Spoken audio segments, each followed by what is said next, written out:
आज वशिष्ठ जी ने विद्या निधि कहूँ विद्या देनी, जो साक्षात विद्या के निधान हैं, जिनके श्वास प्रतिश्वास से वेदों का प्राकट्य हुआ है, आज उन्हीं परम परमात्मा नारायण को महर्षि वशिष्ठ जी ने विद्या का सुंदर ज्ञान दिया है अनेकानेक प्रकार के।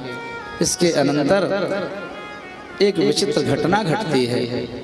आज जहाँ बक्सर है उसे प्राचीन समय में सिद्धाश्रम कहा जाता था, त्रेता युग में वामन क्षेत्र कहा जाता था। तो वहाँ पर विश्वामित्र जी महाराज अपने शिष्यों के साथ तपस्थली बनाए हुए भजन करते गंगा जी के तट पर। बक्सर जहाँ है, पटना जाते समय पड़ता है। तो सज्जनों, परंतु सुखमय जीवन नहीं है उनका। यद्यपि वन में वास करना सात्विक वास कहा गया है, वने तो सात्विकम वासो, परंतु सात्विक वास होने के बाद भी विश्वामित्र जी को बहुत दुख है वन में रहते हुए। क्यों?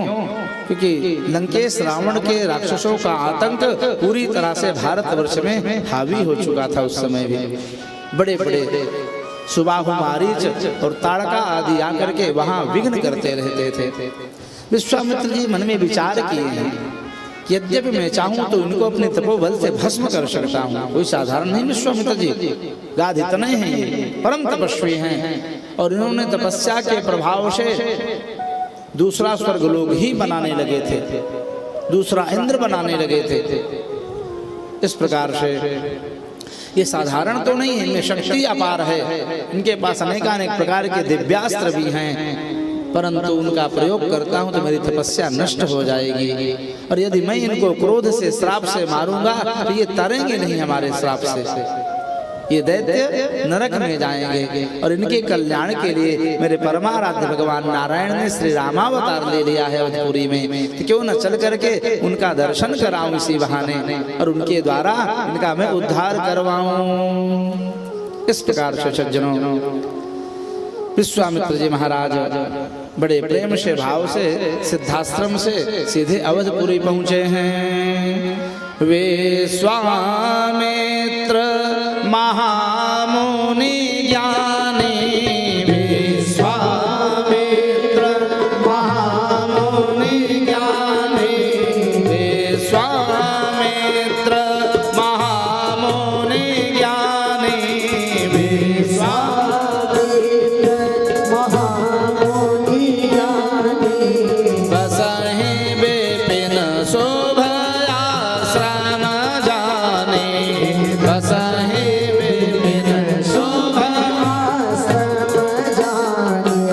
जहाँ जप यज्ञ जोग मुनि करहीं, जहाँ जप जोग मुनि करहीं, अति मारीच सुबाहु ही डरहीं, अति मारीच सुबाहु ही डरहीं।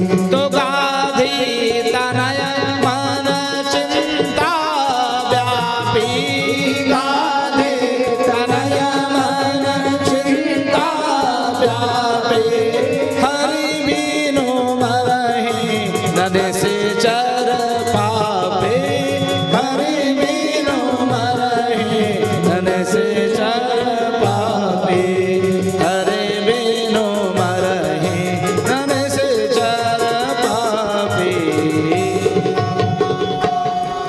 इन अधम निशाचरों की मृत्यु भगवान की कृपा के बिना संभव नहीं है। और इस प्रकार से सीधे अवधपुरी पहुंचे विश्वामित्र जी महाराज। ज्यों ही दशरथ जी को पता चला है कि हमारे महल में तपोमुनि विश्वामित्र जी का शुभागमन हुआ है, आह्लाद से डूब गए हैं चक्रवर्ती जी महाराज।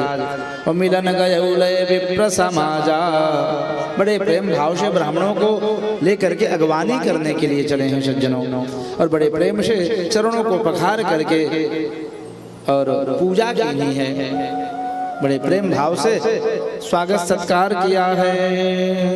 एक चीज मैं कहना चाहूंगा, अभी भिलाई से आज श्रुति जी, भिलाई से तिवारी जी और मिश्रा जी आए हैं, बड़े भगवत प्रेमी हैं, बैठे हैं दोनों लोग। तो अभी चर्चा चल रही थी, महाराज जी हमारे छत्तीसगढ़ में लोग बहुत प्रेमी हैं, भगवत भक्त